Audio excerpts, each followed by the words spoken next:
Hai, selamat datang di channel YouTube aku. Nama aku Tia, dan ini adalah video pertama aku. Sesuai dengan judulnya, video kali ini aku akan menceritakan atau membagi cerita tentang bagaimana aku menjadi seorang PNS. Semoga enjoy ya.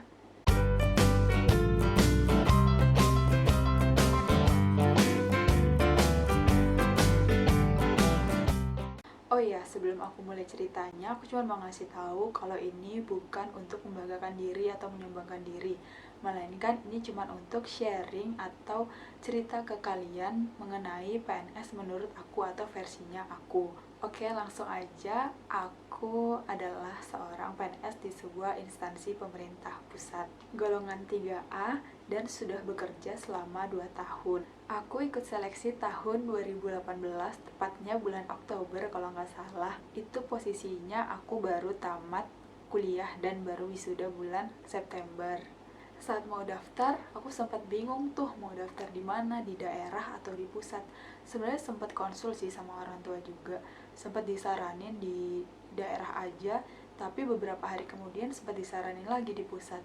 Nah, aku kan bingung, kayak kalian tahu sendiri ya kalau misalnya di daerah itu pasti banyak anak rantauan yang kuliah di luar terus balik ke daerah dan mau bekerja di daerah masing-masing. Kebayang gak sih saingannya banyak, tapi aku tahu di pusat itu saingannya lebih banyak lagi. Karena aku nggak tahu mau daftar di mana, jadinya aku iseng-iseng aja nyari dengan cara ngetik di Google. Jadi contohnya kayak gini, CPNS badan gitu. Nah, nanti pasti bakal keluar tuh misalnya Badan Pemeriksa Keuangan, Badan Pengkajian Penerapan Teknologi, Badan Tenaga Nuklir, dan juga kalau misalnya kita ketik lembaga atau CPNS lembaga, pasti keluar tuh CPNS, Lembaga Ilmu Pengetahuan, Lembaga Administrasi Negara, dan lembaga lainnya. Oh ya, untuk diketahui aja, aku jurusan teknik sipil. Jadi awalnya aku mau daftar di kementerian. Kalau teknik sipil itu pasti incarannya Kementerian PUPR atau Kementerian Perhubungan. Tapi aku tahu itu pasti banyak banget saingannya. Jadi sebisa mungkin aku cari instansi yang saingannya sedikit. Akhirnya aku cari dengan cara seperti tadi, dengan cara klik di Google. Dan akhirnya aku bisa menemukan satu instansi yang aku sendiri nggak tahu itu instansi apa. Dan aku buka, ternyata ada dong formasi untuk teknik sipil, dan yang diterima lumayan banyak, yaitu 7 formasi. Akhirnya aku memutuskan untuk daftar CPNS pada instansi tersebut. Setelah aku memutuskan untuk daftar di instansi itu, aku segera mengumpulkan administrasinya. Untuk administrasinya sendiri aku dibantu oleh pacarku dan tanteku, sampai akhirnya aku bisa ngupload data-data atau berkas di SSCN. Dan alhamdulillahnya aku lolos tahap administrasi. Kemudian aku tes di BKN langsung karena posisinya aku lagi ada di Jakarta. Jadi aku tesnya langsung di BKN. Setahu aku di instansi yang tempat aku daftar itu emang tesnya cuma ada di BKN. Jadi lumayan banget kan, gak perlu ongkos karena aku berasal dari daerah di Sumatera. Untuk tes yang pertama pasti kalian tahu kan, itu tesnya SKD. Dan SKD itu terdiri dari 3 tes, yaitu TWK, TIU, dan TKP. Dan ketiga tes itu ada passing grade-nya masing-masing untuk formasi umum. Oh iya, aku ikutnya formasi umum ya.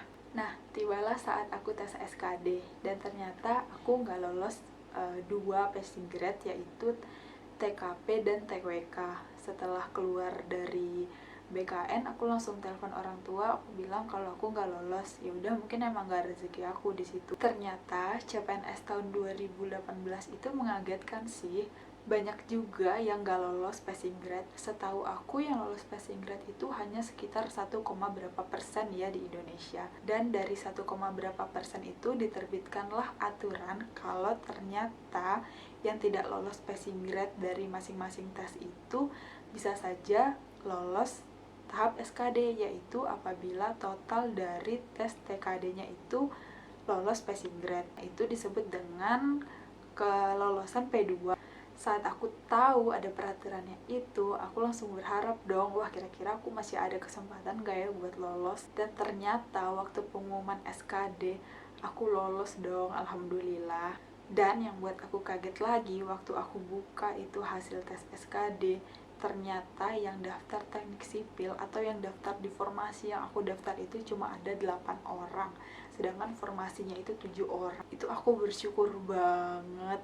Dan kalian tahu ternyata yang 1 orang itu tidak ikut SKD, berarti otomatis 7 orang itu keterima dong yang ikut SKD. Waktu itu aku langsung telepon orang tua, dan orang tua aku langsung bilang, baik-baik ya nak di kota orang. Aku nangis langsung. Sebenarnya sih belum yakin keterima 100%, cuman udah ada lah rasa sedikit percaya diri. Setelah pengumuman SKD, nunggu dulu beberapa minggu untuk tes SKB. Selanjutnya aku tes SKB di instansi tempat aku daftar. Itu terdiri dari tes CAT, wawancara, dan psikotes. Tes SKB udah aku lewatin, tinggal nunggu nih hasil pengumuman akhirnya. Setelah kurang lebih nunggu 1 bulanan, itu hasilnya keluar juga, dan alhamdulillah aku diterima.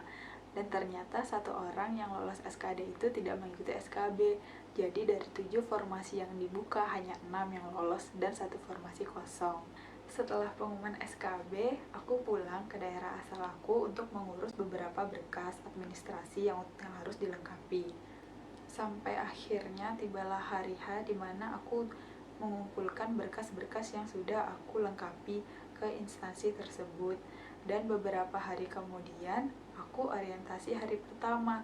Setelah orientasi sekitar 2 atau 3 hari, kita langsung ditempatkan di unit kerja di mana tempat kita daftar. Jujur sih, aku merasa beruntung banget masuk ke instansi ini. Aku benar-benar gak salah pilih instansi, karena ada beberapa manfaat, keuntungan yang aku dapetin setelah aku bekerja di instansi ini. Yang pertama yaitu lingkup pekerjaannya itu sesuai banget sama background pendidikan aku, teknik sipil. Dan yang kedua yaitu kesempatan untuk sekolah lagi itu besar banget. Di instansi ini tuh sangat mendukung kita untuk sekolah lagi. Yang ketiga yaitu lingkungan kerjanya yang buat kita itu bisa jadi dewasa banget.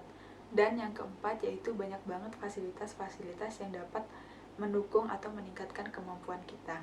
Oleh karena itu aku merasa beruntung banget aku diterima di instansi ini. Mungkin segitu dulu sharing cerita aku menjadi seorang PNS.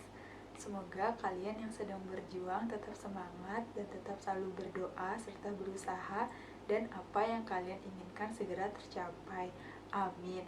Terima kasih telah menonton video ini. Jangan lupa di like, share, dan komen. Sampai ketemu di video selanjutnya.